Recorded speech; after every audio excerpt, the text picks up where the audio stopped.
So after a whole bunch of pandemic-related delays, we finally have No Time to Die. It's the end of an era, the final outing for Daniel Craig's James Bond, and I'm kinda sad about it. Craig is my favorite James Bond. I thought he brought something new to the role that none of the others did. Whoever the next Bond is gonna have big shoes to fill. So I was really rooting for No Time to Die to give Craig a proper send-off, and I didn't dislike the movie exactly, but the final product, I think, is going to be divisive. This movie had a pretty tumultuous development process. There were some comments made by Daniel Craig about how he didn't necessarily want to do anymore, and that's sugarcoating it. I think Danny Boyle was supposed to direct at one point, but he backed out, so they had to get a new director, and most notably, the script had quite a few different writers. And honestly, it shows. The whole narrative of the film is not confused exactly, but it feels unfocused. You can tell there's bits and pieces of multiple drafts in there. It's trying to do a lot of different things, and a number of them are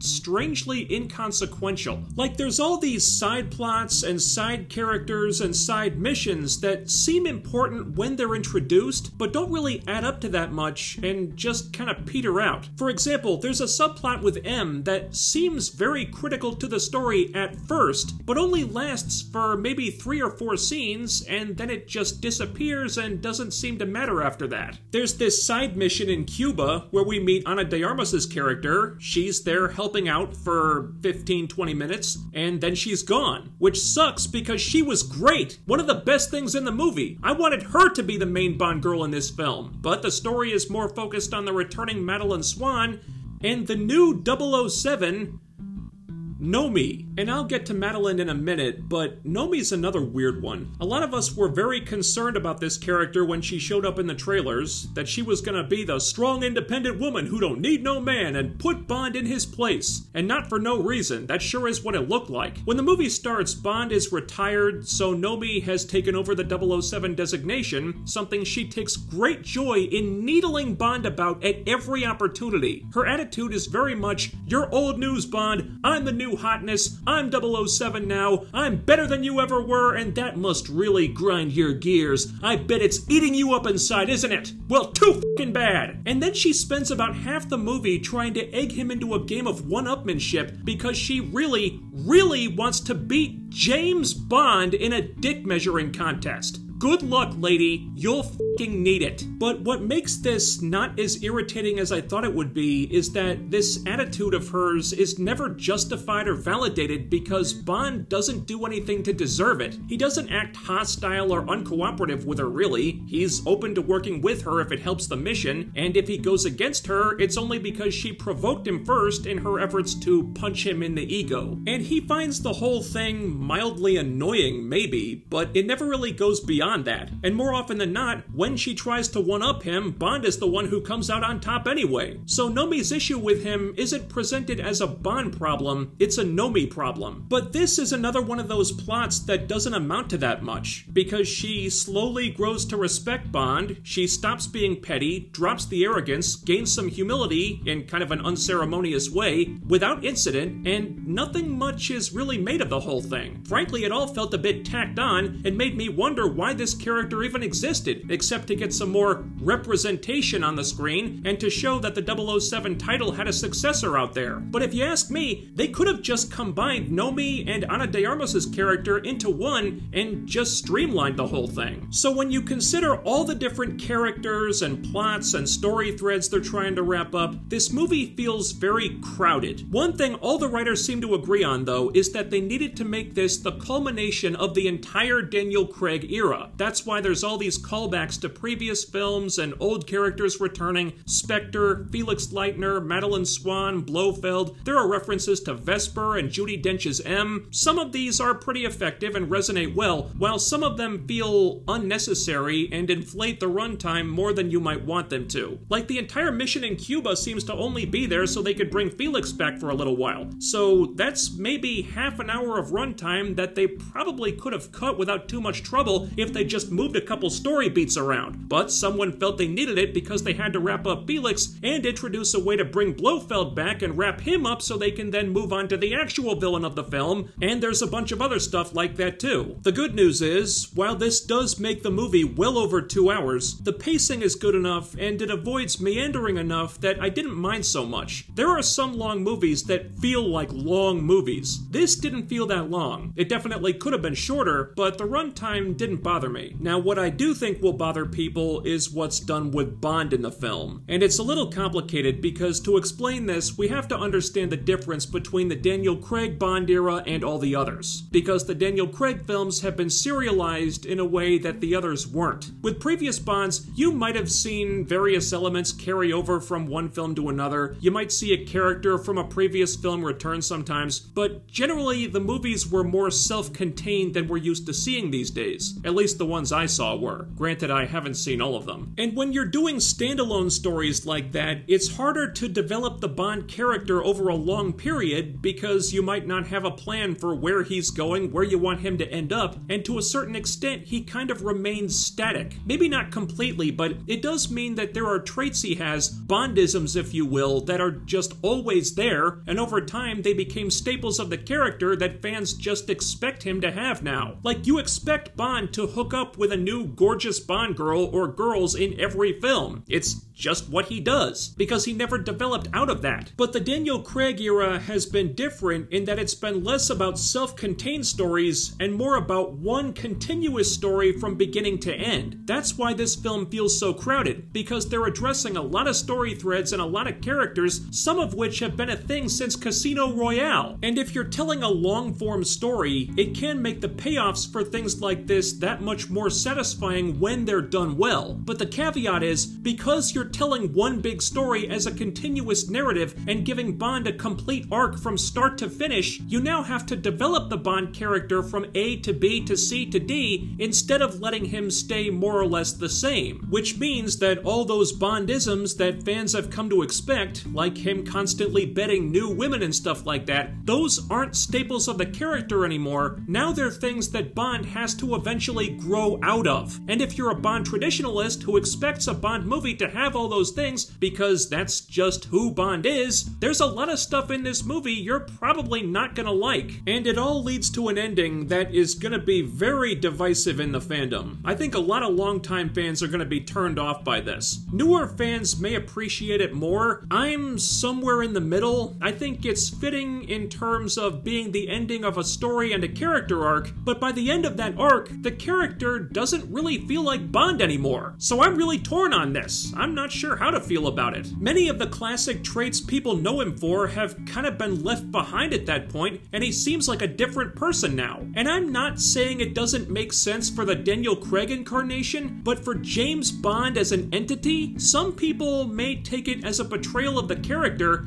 and I'm not even sure if I disagree with that. And that brings us to Madeleine Swann. In the last film, she was basically anointed as the new Vesper, the one woman Bond is willing to give up everything for. In previous eras, she just wouldn't appear in the next film and that would be the end of her. But now, since it's an ongoing story, she's back, their relationship has continued and progressed and taken the next logical steps. No spoilers, but you can guess what those steps are, and I suspect these are things some fans won't be on board with. So they get separated because of the machinations of the villains plural, because we gotta finish things with Blofeld before we can focus on the new villain, Safin, played by Rami Malek, who we barely see until the third act. And Malek does fine, I suppose. He is pretty creepy, although not nearly the most engaging villain Craig's Bond has had, and that might have been different if we'd spent more time with him, but there just wasn't any time to spare because there's so much other stuff going on, which is what tends to happen when you have so many different writers. One of those writers being Phoebe Waller-Bridge. She was another aspect of the film people were concerned about, afraid she was gonna load the movie up with Me Too stuff and identity politics and whatnot.